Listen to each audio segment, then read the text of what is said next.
She wasn't supposed to be there. She wasn't supposed to be heard. But the moment her voice touched the air, everything changed. And the most powerful man in the room, he stopped breathing. This is the story of Amara. Amara Osei had learned early that the world was not built for people like her. Born in Lagos, raised in St. Petersburg after her mother married a Russian man who disappeared 3 years later, she had grown up in the cracks between two worlds, too African for Russia, too Russian for home, and deaf in her left ear since birth, with only 30% hearing in her right. She communicated through a combination of lip reading, a worn-out hearing aid she'd repaired herself with tape and a bent pin, and a silence so practiced it had become her armor. She was 26 years old, and she cleaned floors for a living. Specifically, she cleaned the floors of the Volkov Tower, 42 stories of glass and steel in the heart of St. Petersburg, home to Volkov Industries, one of Russia's most feared conglomerates, and its CEO, Nikolai Volkov. People said Nikolai Volkov had never smiled, not once, not at his own engagement party. His employees walked faster when they heard his footsteps. His board members rehearsed their presentations 3 times before sleep. His fiancée, Yelena Sorokina, daughter of a shipping magnate, wore her pearls like armor and her smile like a weapon.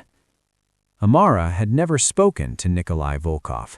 She had cleaned his office 17 times, and he had never once looked at her, until tonight. It was past midnight on a Thursday when Amara pushed her cart down the 42nd floor corridor.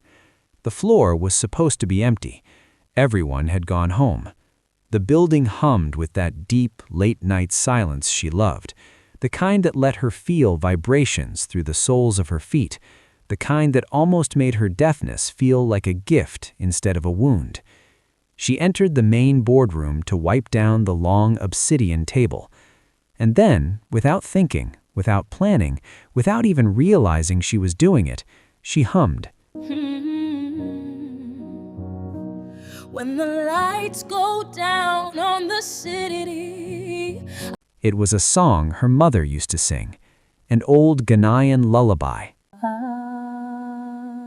Breathe deep like this. Soft and ancient, the kind of melody that sounded like it had been passed down before language existed. Amara couldn't fully hear her own voice. She felt it more than heard it. Lost in this melody, finally I am free. A warm vibration in her chest, rising through her throat, filling the dark room with something fragile and enormous at the same time. She hummed and she cleaned, and she forgot, just for a moment, that she was invisible. Echoes in the silence, a melody. She didn't hear the door open. She didn't hear the footsteps. She didn't know anyone was there until she straightened up, turned around, and found Nikolai Volkov standing in the doorway, staring at her. His jacket was off. His tie was loose. He had a glass of whiskey in one hand and an expression on his face that she had never seen in any of the photographs printed in the business papers. He looked stunned. Amara's heart dropped to her feet. The hearing aid squealed with feedback as her hand flew to her chest. She grabbed the edge of the table to keep from stumbling. He said something. His lips moved. She couldn't read them from that distance in this light. She said the only thing she could think to say. "I'm sorry, I'll go." He held up one hand.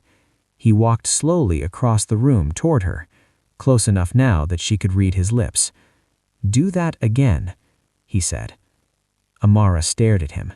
She had been cleaning Volkov Tower for 2 years. She had never heard him ask for anything. He repeated himself. "The sound you were making. Do it again." Amara felt heat climb her neck. And because she was 26 and tired and her feet hurt, and she had long ago stopped performing sanity in situations that were already insane, Amara pressed her hands against the table, looked at the dark window and the lights of St. Petersburg beyond it, and she sang. Not a hum this time, the real thing. The lullaby her mother sang had no official name. It was just the song, 3 verses and a turn that climbed impossibly high before folding back down like a wave drawing back from shore. Amara had always known the melody lived inside her. She just never trusted rooms enough to let it out. She trusted this room. She had cleaned it 17 times. She sang for 90 seconds. When she stopped, Nikolai Volkov was sitting on the edge of the boardroom table with his whiskey untouched and his jaw set in a way that looked like a man fighting something internal that he was losing. He said, "You are deaf." Not a question. He'd noticed her hearing aid. "Partially," she said. "And you sing like that." "I didn't know I was singing like anything." "You can't hear yourself?" "Not really. I feel it more than hear it." He was quiet for a long moment. "I had a sister," he said. "She died 8 years ago. That song, it is not Russian." "No, it's Ghanaian, my mother's." "My sister went to Ghana for a year. She came back with that melody. She sang it in this building." He stopped. "In this room, actually." The silence between them was enormous. "I haven't heard it since her funeral." Amara didn't say anything. There was nothing to say. She recognized grief the way you recognize a relative you haven't seen in years, by the shape of it, by the way it stood. She picked up her mop. "I'll let you—" "I want to hire you," Nikolai Volkov said. Now, let's be honest. If someone had told Amara a week earlier that she would be sitting across from Nikolai Volkov in a glass-walled office on the 42nd floor with a contract in front of her, she would have laughed until she couldn't breathe. But here she was. The contract was for a position she'd never heard of before. Director of Cultural Experience. It was a new department. It didn't exist yet. She would be the first and only employee. The job, as far as she could understand it, involved curating music, ceremony, and atmosphere for Volkov Industries' international events. The company was expanding into African markets. They had meetings coming up in Lagos, Accra, Nairobi. They needed someone who understood both worlds. They needed her. The salary was 40 times what she made with the mop. Amara read the contract 3 times. "You don't have to decide today," Nikolai said. "I need to ask you something," she said. "Ask. Is this real, or is this something that is going to disappear in a week when you've forgotten you felt something in a dark room at midnight?" He looked at her for a long time. "I have never forgotten anything in my life," he said. "It is my greatest curse." She took the job. The reaction was immediate, spectacular, and absolutely predictable. Yelena Sorokina found out on a Monday. She appeared in the new office on the 38th floor that Amara had been given, a real office with a window, a desk, and a chair that didn't wobble. And she stood in the doorway in a cream wool coat and looked at Amara the way people look at something they've found in a shoe. "So you're the cleaning girl," Yelena said. "I was. Now I'm the Director of Cultural Experience." Cute title. Yelena stepped inside. Her heels were loud. Amara felt the vibrations. "Do you know why Nikolai hired you? He told me." "Did he tell you he gets like this? Every 2 or 3 years he finds some project. He elevates someone. He plays the great benefactor. And then reality reasserts itself, and they go back to where they came from." She smiled beautifully. "I'm just trying to save you the embarrassment, darling." Amara looked at her. She had met women like Yelena before. She had cleaned up after them. She had watched them from doorways. "Thank you for the warning," Amara said. "I'll keep it in mind." Yelena waited for more. She didn't get more. She left. The Lagos conference was in 6 weeks. Volkov Industries was entering a joint venture with 3 major West African development firms. The event was a gala dinner for 400 people, including diplomats, investors, and press. It needed to feel like a bridge between 2 cultures, not a conquest. Every previous attempt to plan it had produced something that looked like a Russian billionaire's idea of Africa, which is to say, a disaster. Amara scrapped everything. She worked 16-hour days. She sourced live musicians from Lagos, a textile artist from Accra, a poet from Nairobi who had performed at the UN. She created a menu that told a story across its courses. She created an opening ceremony that combined the traditional Ghanaian libation ritual with a Russian pouring tradition in a way that felt organic, not staged. She also discovered that one of her musicians, a kora player named Kwesi, was the nephew of one of the joint venture's lead investors. She filed that information away. She didn't know why yet. She just knew it mattered. 3 weeks before the Lagos conference, someone tried to kill the deal. Anonymously, quietly, the way powerful people kill things. Not with noise, but with paperwork. A series of false compliance reports appeared, suggesting Volkov Industries had violated international labor laws in 2 African countries. The reports were fake because the dates were wrong, and one of the documents referenced a law that had been repealed 4 years ago. But they were convincing enough to make the joint venture partners nervous. The deal began to wobble. Nikolai called an emergency board meeting. Amara was not invited. She was, after all, technically only 6 weeks into her position. She went anyway. She walked into the boardroom, the same one she'd cleaned 17 times, the same one where she'd hummed that midnight song, and she stood at the back while 15 men in expensive suits turned to look at her like she was a very interesting piece of furniture. Nikolai's expression was unreadable. Yelena's father, Dmitry Sorokin, who Amara had not previously known sat on the board, looked at her with something that went beyond surprise into something colder. She noted that. She noted everything. She asked to speak. There was a silence that could have frozen a lake. Nikolai said, "Let her speak." Amara walked to the front of the room. She laid 3 documents on the table. "The compliance reports are forged," she said. "I can prove it in 4 points. First, the referenced labor legislation. It was repealed in 2020. Anyone who actually operated in that region would know this. Second, the signatory on document 3 is listed as the Deputy Minister of Trade for Ghana. I know this man personally. I reached him this morning. He has never signed or seen this document. Third, the date format on 2 of the 3 documents uses the American MM-DD-YY-YY convention. Every authentic document produced in this jurisdiction uses DD-MM-YY-YY. Whoever forged these was not familiar with the region. Fourth, she paused, the IP address metadata embedded in the digital versions of these documents traces to a server registered to Sorokin Shipping. The room went absolutely still. Dmitry Sorokin's face did something extraordinary. It tried to stay composed and failed. "That is a serious accusation," he said, very quietly. "Yes," said Amara, "it is." What happened next took 3 days to fully untangle. Dmitry Sorokin had been quietly opposed to the African joint venture because it threatened several of his own undisclosed investments in the same markets. He had fabricated the compliance reports to create enough uncertainty to kill the deal without appearing to kill the deal. He had underestimated the cleaning girl. The joint venture partners were presented with Amara's evidence and counter-documentation. They were impressed. One of them, the Lagos firm's lead negotiator, asked specifically who had conducted the investigation.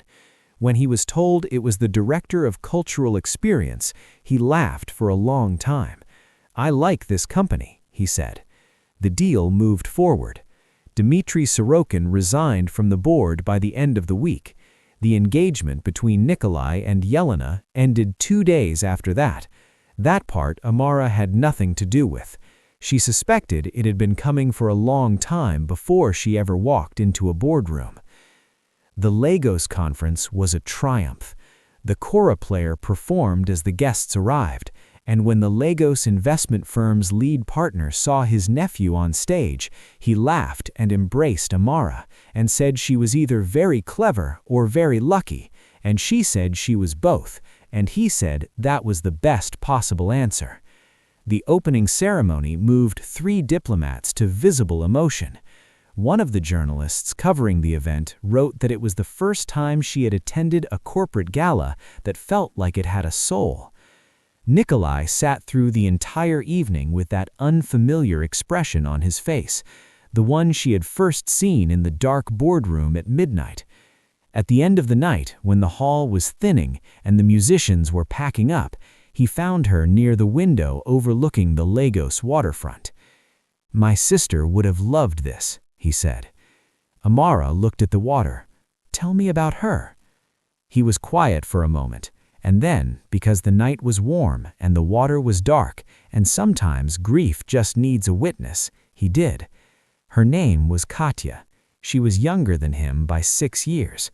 She had been wild and fearless and had gone to Ghana on a fellowship and come back speaking 3 new languages and singing songs she'd learned from fishermen.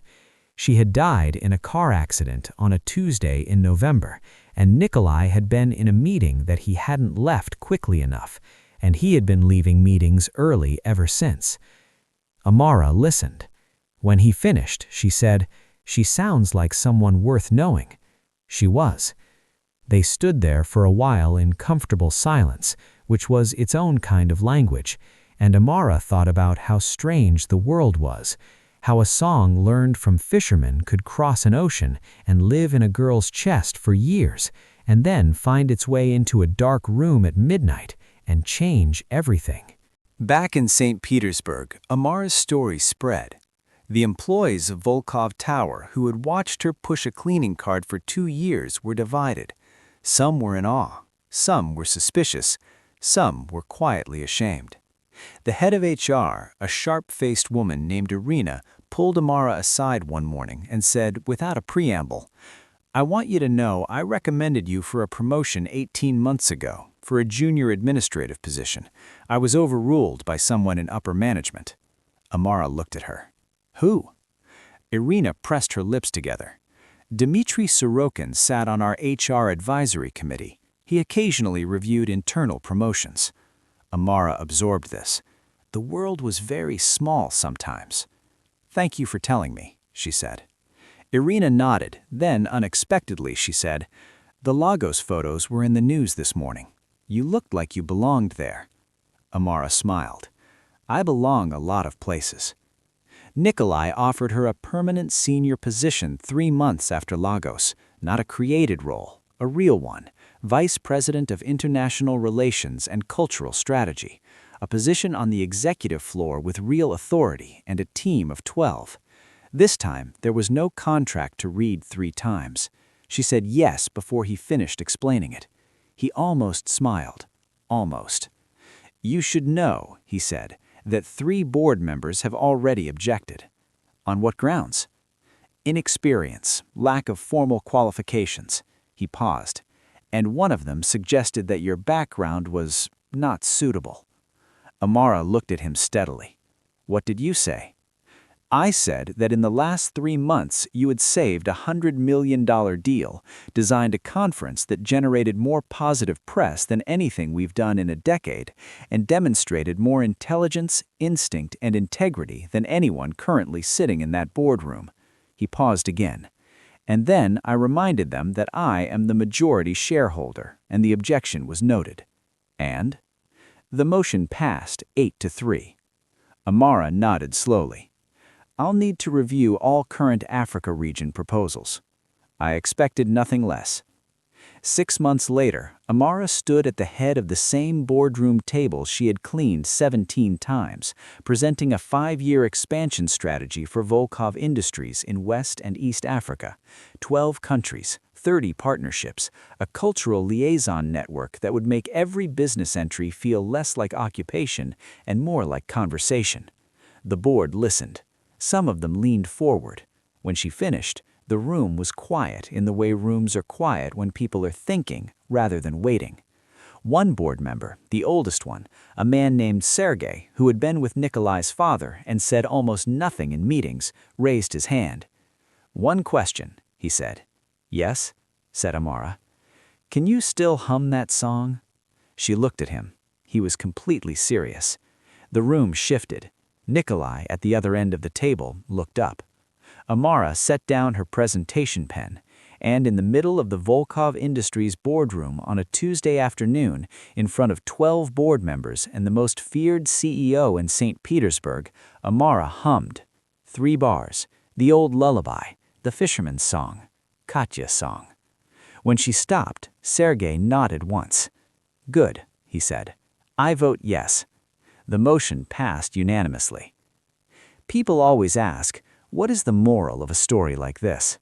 And maybe the moral is that the most dangerous person in any building is the one nobody sees, the one pushing the cart, the one wiping the table, the one who has spent years observing, learning, surviving, not because they had nothing to offer, but because they were never asked. Maybe the moral is that talent doesn't announce itself. It hums in empty rooms late at night when nobody is listening. And if you're lucky, if you have the grace and the sense to stop and listen and say please, it will show you something that changes you. Maybe the moral is simpler than all of that. Maybe it's just this. Amara Ose was never invisible. The world was just not paying attention. And that is the world's loss. Until it isn't anymore.